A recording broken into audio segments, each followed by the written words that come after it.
ಮುಂಚೆ ಈ ವ್ಯಕ್ತಿ ಕಾಲು ಹೇಗಿತ್ತು ಅಂದರೆ ತುಂಬ ಇಲ್ಲಿವರೆಗೂ ಇಷ್ಟು ಡೊಂಕಿತ್ತು. ಇಷ್ಟು ಡೊಂಕಿದ್ದಂಥ ಕಾಲು ಯಾವಾಗಲೂ ಹಿಂಗೆ ಮಾಡ್ಕೊಂಡ್ಬರ್ತದೆ. ಫಸ್ಟ್ ಡೇ ಬಂದಾಗ ಇದ್ದಾಗ ಇವಾಗ ಫುಲ್ ಇಲ್ಲಿವರೆಗೂ ಮಾಡ್ತಾಯಿದ್ದಾನೆ ಇವಾಗ ನಿಮ್ಮ ಮಗ ಕಾಲು, ಹೌದಲ್ವಾ? ಇದು ಮೊನ್ನೆನೂ ವೀಡಿಯೋ ಹಾಕಿದ್ದೀನಿ, ಪ್ರತಿಯೊಂದೊಂದು ಹಂತದಲ್ಲೂ ವೀಡಿಯೋ ಹಾಕಿದ್ದೀನಿ. ಇವನಿಗೆ ಏನು ನೋವಾಗ್ತಾಯಿದೆ, ನಾನು ಅಷ್ಟು ನೋವು ಕಮ್ಮಿ ಆಗುತ್ತೆ ಅದು, ಆಯಿತಾ? ಅಷ್ಟು ಕಾಲು ಇದ್ದಂಥ ಒಂದು ಇವತ್ತು ಕಾಲು ಸ್ಪೀಡಾಗಿದೆ. ಇದೇ ರಾಯರ ಪವಾಡ, ಹೌದಲ್ವಾ? ನೀವು ತಂದೆ ತಾಯಿ ಖುಷಿಯಾಗಿದ್ದೀರಾ? ಇವನು ನಾಳೆ ಇನ್ನೂ ನಮ್ಮ ಥರ ಕಾಲು ಚಾಚಿದ ಮೇಲೆ ಇನ್ನೂ ಖುಷಿ ಆಗ್ತೀರಾ? ಆಗ್ತಿರಲ್ವ? ಖುಷಿ ಆಗ್ತೀರಾ? ಇವಾಗಲೇ ಖುಷಿಯಾಗಿದ್ದೀರಲ್ಲ. ನಾನು ಏನು ಮಾಡಿದೆ, ನಿಂಬೆನಿಂದ ದೃಷ್ಟಿ ತೆಗೆದೆ. ನಿಂಬೆನಿಂದ ನಿಂಬೆನಿಂದ ಪವಾಡ ಆಗುತ್ತೆ, ನಿಂಬೆನಿಂದ ಪವಾಡ ಆಗುತ್ತೆ ಅಂತ ಹೇಳ್ತಿರಲ್ಲ. ನಿಂಬೆನಿಂದ ಅಮ್ಮನ ಕತ್ತಲು ಹಾಕಿರ್ತಾರೆ. ನಿಂಬೆಹಣ್ಣು ಆ ಅಮ್ಮನ ಕತ್ತಲು ಹಾಕಿದಾಗ ಅದು ಪವರ್ ಹೆಂಗಿರುತ್ತೆ ಅದು. ಅದಕ್ಕೆ ಇವತ್ತು ಕುದುರಿಸು ನೀನೇ ನೋಡು.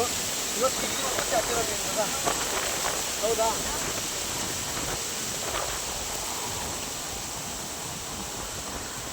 ಓಕೆನಾ?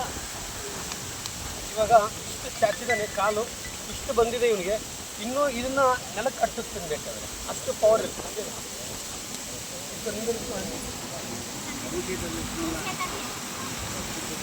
ನೋಡಿ, ಪವಾಡ ಅಂದರೆ ಇದಕ್ಕೆ ಏನು ಅಂತ ಹೇಳ್ತಿರಲ್ಲ, ಇದರಿಂದ ಏನಾಗುತ್ತೆ ಅಂತ ಹೇಳ್ತಿರಲ್ಲ. ನೀವೇನು ದುಡ್ಡು ಕೊಟ್ಟಿದ್ದೀರಾ? ನಾನು ದುಡ್ಡು ಇಸ್ಕೊಂಡಿದ್ದೀರಾ ನಿಮ್ಮ ಹತ್ರ? ದುಡ್ಡು ಅಲ್ಲಿ ಕೇಳಿ ಅವ್ರನ್ನೇ, ಒಬ್ಬೊಬ್ರು ದುಡ್ಡಿಗೋಸ್ಕರ ಮಾಡ್ತಾರೆ ಅಂತ ಹೇಳ್ತಾರೆ. ದುಡ್ಡು ಕೊಟ್ಟಿದ್ದೀರಾ? ದುಡ್ಡು ಕೊಟ್ಟಿಲ್ಲ. ಊಟ ಸ್ವಾಮತ್ರ ಸಿಗುತ್ತೆ, ಎಲ್ಲ ಸಿಗುತ್ತೆ. ಅಲ್ಲ, ಊಟ ನಂದಲ್ಲ, ಊಟ ಭಗವಂತ ಯಾರು ತರ್ತಾರೆ ಅವ್ರದ್ದು. ನಂದೇನಿರಲ್ಲ, ಇದೆಲ್ಲ ರಾಯರ ಪವಾಡ. ಊಟ ಸಿಗ್ತಾ ಇರೋದು. ನಾನೇನೋ ದುಡ್ಡು ಇಸ್ಕೊಂಡಿದ್ದೀನ? ಅದೇ ದುಡ್ಡು ಯಾವುದೋ ಕಾರಣಕ್ಕೂ ಹೇಳ್ತಾರೆ. ಒಬ್ಬೊಬ್ರು ದುಡ್ಡಿಗೋಸ್ಕರ ಮಾಡ್ತಾ ಇದ್ದಾರೆ, ದುಡ್ಡಿಗೋಸ್ಕರ ಮಾಡ್ತಾರೆ ಅಂತ ಹೇಳ್ತಾರೆ. ದುಡ್ಡಿಗೋಸ್ಕರ ಏನೂ ಮಾಡ್ತಾ ಇಲ್ಲ. ಅವ್ರಿಗೆ ಹುಷಾರಾದರೆ ಎಲ್ಲದೂ ಪ್ರತಿಯೊಂದು ಕೌಂಟ್ ಇರುತ್ತೆ ಭಗವಂತನ ಹತ್ರ. ಅದಕ್ಕೆ ವಿಡಿಯೋ ನೋಡುವಾಗ ಕೆಟ್ಟದಾಗಿ ಕಮೆಂಟ್ ಮಾಡೋದು ಸರಿ ಅನ್ಸಲ್ಲ. ಯಾಕಂದರೆ ನೀವು ಕೆಟ್ಟದಾಗಿ ಕಮೆಂಟ್ ಮಾಡೋದ್ರಿಂದ ಇನ್ನೊಬ್ಬರಿಗೆ ಅದು ತಪ್ಪು ದಾರಿ ಕರ್ಕೊಂಡು ಹೋಗ್ತಾರೆ.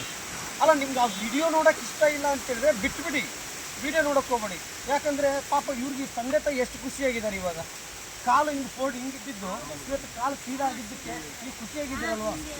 ನಿನ್ನೆ ನೋಡಿ, ಎಷ್ಟೋ ವರ್ಷ ಆಗಿತ್ತು, 7 ವರ್ಷ ಆಗಿತ್ತು, ಮಕ್ಕಳೇ ಆಗಿಲ್ಲ. ಅವ್ರ ಮಕ್ಕಳದು ಆ ತಾಯಿ ಆದ್ಲ ಎಮ್ಮ ಯಾರು ಹೇಳಿದ್ದಾರೆ, ಹೌದಲ್ಲ? ಅವ್ರ ಸೊಸೆಂಡೆ ನೋಡು. ಅವ್ರ ಸೊಸೆ 7 ವರ್ಷದಿಂದ ಮಕ್ಕಳಾಗಿರಲಿಲ್ಲ. ಏನೋ ಒಂದು ಪ್ರಸಾದ ಮುಖಾಂತರ ಕೊಟ್ಟಾಗ ನಾನು ಅವ್ರ ಹತ್ರ, ಏನು ದುಡ್ಡು ಕೊಟ್ಟಿದ್ದೀರಪ್ಪ ನೀವು? ನೋಡು, ಇದೇ ಪವಾಡ ಆಗ್ತದೆ. 7 ವರ್ಷದಿಂದ ಆದಂಥ ಕೆಲಸ ರಾಯರನ್ನ ಭಕ್ತಿಯಿಂದ ಪೂಜೆ ಮಾಡೋದಕ್ಕೆ ಇವತ್ತು ಇವ್ರಿಗೂ ಕೂಡ ಪವಾಡ ಆಯಿತು. ಅದಕ್ಕೆ ನಾನು ಸುಮಾರು 70ರಿಂದ 80 ಜನಕ್ಕೆ ಕ್ಯಾನ್ಸರ್ ಕಮ್ಮಿ ಆಗಿದೆ. ಎದರಿಂದ? ನಿಂಬೆಹಣ್ಣಿಂದ. ಯಾರ ಹತ್ರ 1 ರೂಪಾಯಿ ಕೊಡಲಿಲ್ಲ. ಆದರೆ ನೀವು ಕೆಟ್ಟದಾಗಿ ಕಮೆಂಟ್ ಮಾಡಿ ಇನ್ನೊಬ್ಬರಿಗೆ ಸೌಂಡ್ ಕಮ್ಮಿ ಇಡು. ಇನ್ನೊಬ್ಬರಿಗೆ ನೀವು ತಪ್ಪು ಮಾಡಿ ತಪ್ಪು ಇನ್ಫಾರ್ಮೇಷನ್ ಕೊಡೋದ್ರಿಂದ ತಪ್ಪಾಗುತ್ತೆ. ದಯವಿಟ್ಟು ಅರ್ಥ ಮಾಡ್ಕೊಳ್ಳಿ. ನಿಮಗೆ ವಿಡಿಯೋ ನೋಡೋಕೆ ಇಷ್ಟ ಇದ್ದರೆ ನೋಡಿರಿ, ಇಲ್ಲ ಅಂದರೆ ಸ್ವೈಪ್ ಮಾಡ್ಕೊಂಡು ಹೋಗಿ, ಆಯ್ತಲ್ವಾ? ಯಾಕಂದರೆ ಒಬ್ಬೊಬ್ರು ಕಮೆಂಟ್ ಮಾಡಿರ್ತಾ ಇಲ್ಲ. ಆ ಕಮೆಂಟಲ್ಲಿ ನೋಡಿ ಇನ್ನೊಬ್ಬರಿಗೆ ತಪ್ಪು ಅನಿಸುತ್ತೆ. ಅದು ತಪ್ಪು ಅನ್ಸುತ್ತೆ. ಇವನು ನಿಮ್ಮ ಮಗಂದೆ ಕಾಲು ಇನ್ನೊಬ್ಬರ ಮಗಂದು ಕಾಲಿತ್ತು, ಆ ಕಾಲಲ್ಲೆಲ್ಲ ಗುಳ್ಳೆ ಆಗಿತ್ತು. ಈಗ ಆ ಗುಳ್ಳೆ ಎಲ್ಲ ಮಾಯ್ತಾ ಇದೆ. ನಾನು ನಿಮಗೆ ಖುಷಿ ಆಯ್ತಲ್ಲ? ಇವಾಗ ಇನ್ನೂ ಬರ್ತೇವಂತೆ, ನಾನು ಗ್ಯಾರಂಟಿ ಕೊಡ್ತೀನಿ. ಗ್ಯಾರಂಟಿ ಇವಾಗ ಖುಷಿ ಆಗ್ತಾ ಇರ್ತಾರೆ, ಹಂಗೆ ಆಗುತ್ತೆ ಅದು.